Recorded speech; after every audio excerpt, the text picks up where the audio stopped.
အားလုံးပဲမင်္ဂလာပါဒီသတင်းကတော့19ရက်နေ့ညကထိုင်းနိုင်ငံရုတ်တရက်မြို့မှာဖြစ်သွားတဲ့သတင်းလေးပါမြန်မာနိုင်ငံသားတို့ကထိုင်းနိုင်ငံသားတို့ကိုလိုက်လံတိုက်ခိုက်ခဲ့တယ်ဆိုပြီးတော့လိုက်လံစစ်ဆေးပြီးအခမ်းအနားတွေဝင်ရောက်စစ်ဆေးသတင်းယူနေတာကိုတွေ့ရပါတယ်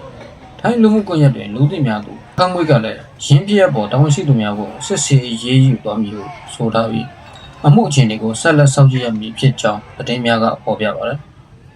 လက်ရှိအချိန်ထိတပ်ဆိုင်ရာအာဏာပိုင်များမှအတီးပြုတ်ထုတ်ပြန်ချက်များကိုစောင့်ဆိုင်နေရတဲ့ဖြစ်နေပါတယ်။ဒီချိန်မှာအားလုံးသတိထားမိတဲ့အတိုင်းမြန်မာတွေတမျိုးပြီးတမျိုးပြဿနာတက်နေတာကိုတွေ့ရပါတယ်။မြန်မာပြည်ရဲ့အခင်းချင်းအခြေအနေပေါ်မူတည်ပြီး